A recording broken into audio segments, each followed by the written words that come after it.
Hello, wonderful people. Welcome to Soul Guidance with Dipti. This is our first quarter activation, our weekly time dedicated to connect with the wisdom of the tarot and dwell deeper into a certain aspect of our psyche, which, by being brought into conscious awareness, can really be purified, can be cleansed. And from that place of deeper alignment, from that place of deeper purity, when we choose to live our life, our week, our week turns out to be more aligned. And when we choose to do this week after week, we are really digging deeper into our conscious mind and we are clearing those aspects which possibly we filled with very unconscious behaviors, with behaviors that stemmed out of consciousness that was not aligned. And since this is a practice, it is really helping us unpattern the unconscious behaviors and repattern it with conscious awareness. So, with that, let's see what is the message for the first quarter. Every new moon, we have a new lesson in our psyche that we are working with for that entire cycle of 28 days. And the marker of the first quarter activation is 1 week into that lesson. And now, being on this mark, let's try and see what is the message that we have for this week and what is it that we need to know so that we can work with that aspect of our mind. So, inviting you to envision a beautiful ray of light coming from your forehead and connecting to the deck, choosing to connect with the energy of these beautiful cards. And if you feel like, you can bring in an intention that may you receive the clarity you seek for those aspects of your life that you could be currently struggling with, or those aspects that can do with a little bit of more support, more awareness. Spirit, please show us what is it that we can work with in this week, the first quarter, for our highest best. Please show us now.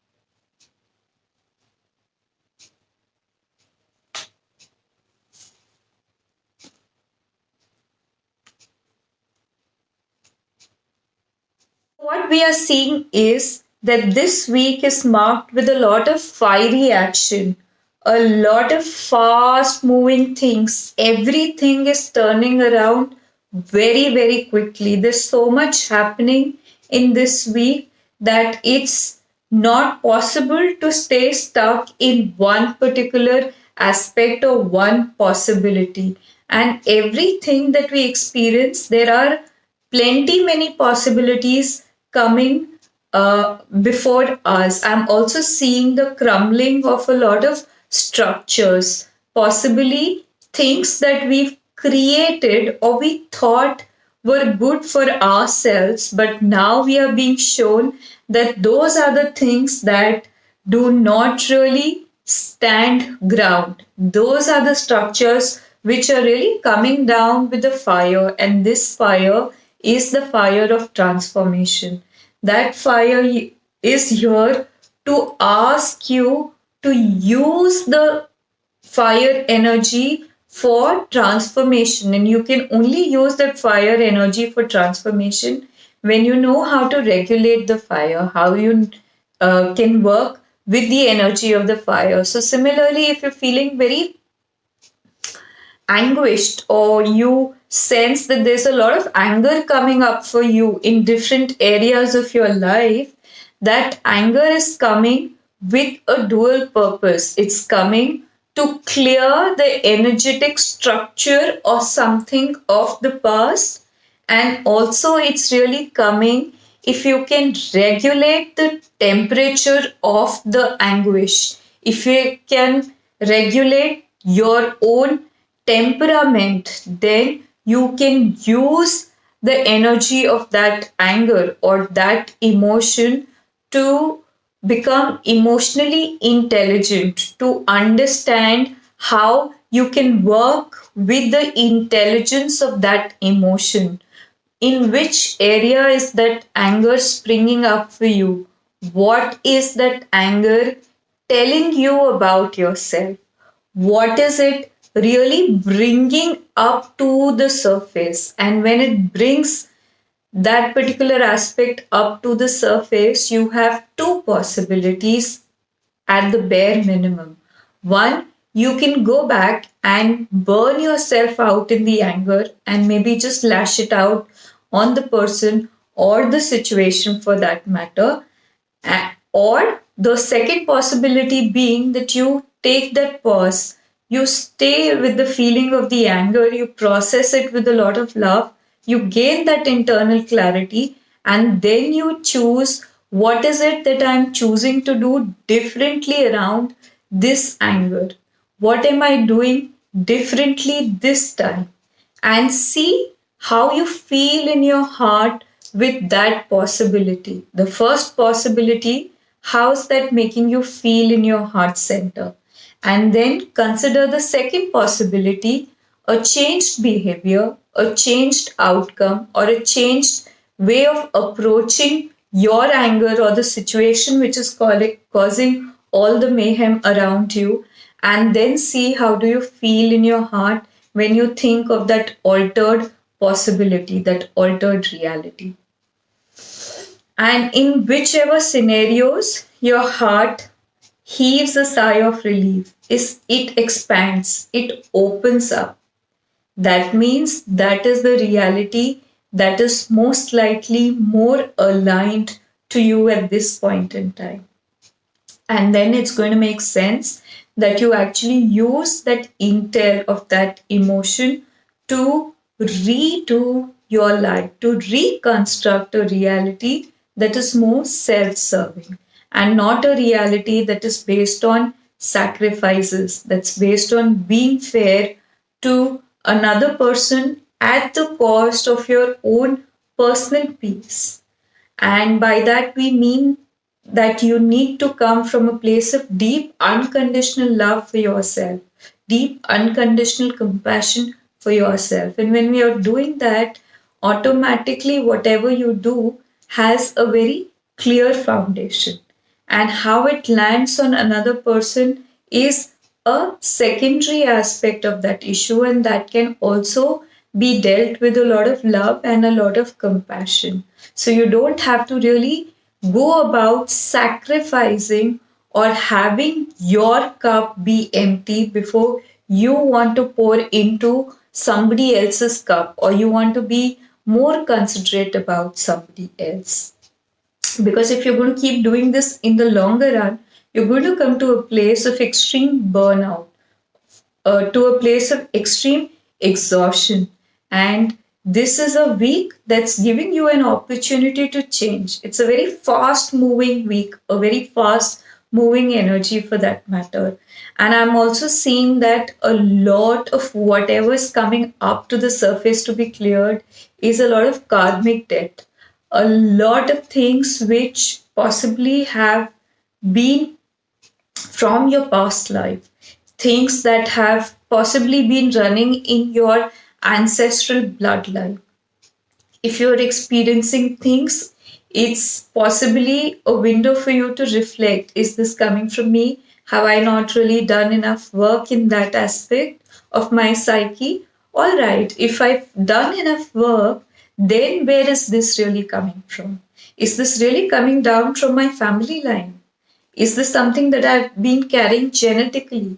This is going to be a week where if you try and connect back with your ancestors, with the elders, with the ancient wisdom, you're going to reap a lot of benefits, because this energy that's coming up so strongly is here to bring in its gift for you. And you can only reach the gift when you unpack the challenge with a lot of love, with a lot of forgiveness. So, what is the forgiveness that possibly your ancestors are hoping for you to seek on behalf of them? What is it that happened in your bloodline that went unseen, that went unheard? Can you really open your heart this time around? Can you see their pain? Can you feel their pain? Can you process and embrace that pain with a lot of love? And then once you've really done that, they'd be more than happy to share their gifts with you. Your ancestors have a gift as well. Can you choose to connect with the gift? Can you choose to seek their guidance, their support? That is the gift of this fire energy that's really bringing in. It's so powerful. It's like a thunderbolt. It can really shake you up and it can really transform your life. It can change your life magnificently. So, if you try and do it with intentions, it can really work. And our ancestors have sacrificed their lives for us to be here. They have been on this earth at some point in time and now they are gone. And by the credit of it, we are here in this human flesh having this very human experience. So we certainly owe to our ancestors. We have our past lives connected with them. Even when they move on from the physical form, they continue to energetically stay connected with us at all points in time. All we need to do is very intentionally bridge that distance of the known and the unknown, and then just create a bridge of connectivity with them. And then when we do, we can really transform our lives. So that is definitely a very strong energy that I am seeing this week. And we are also seeing some traveling opportunities for a lot of people on the cards. And I'm really smiling because I am traveling tomorrow morning. And for that to come up in the cards and that energy to be prevalent in the week uh, is a window trying to show me the activation holds as much as true for me as much it holds true for everybody else tuning into this particular activation. So while we travel, we can use our time to reflect as we travel. Our energies change. We connect to different vortexes when we travel. We uh, connect into different energy matrices, different energy grids. Every place has its own uh, energetic grid, and that's where the portal is. So while you travel, you have a huge scope and a huge chance to change your overall energy. And that is why sometimes when you travel, you get more ideas, you feel more creative, your mind just kind of opens up, you feel more expanded. So, if travel is on the cards for you, I'm wishing you safe travels. Take care, have fun, use this time to reflect and see what is the fire energy bringing along with it for you? What is the gift in it for you? And how you can choose to go through this quarter, the new moon, the new lesson that has started. It's beginning to pace up now. There's so much action that's coming in. So it's really going to be important that you stay grounded, because the fire coupled up with the air energy can tentatively get you off ground. It can get you off center. So this brings in the importance of staying anchored, staying centered, doing things that keep you grounded, because while you do that, then you can channelize, then you can harness the potential of this fiery energy that's rampantly available in this week. This week is a week of course correction. And which path do you choose for course correction entirely depends on you, your connection with your heart centeredness, for that is going to be your compass. That's going to guide you in a direction which is going to be most aligned for you. So, thank you for taking time to really connect with the guidance, to look back on those aspects of your life that resonate with this wisdom. And I'd also like to convey a lot of thanks to all the people who've been reaching out to me and booking private sessions and choosing these energies to really bring in the desired transformation in their life. Thank you so much. And I'm wishing all of us a week of a lot of good and self supportive, loving action. Until I see you next time, Namaste.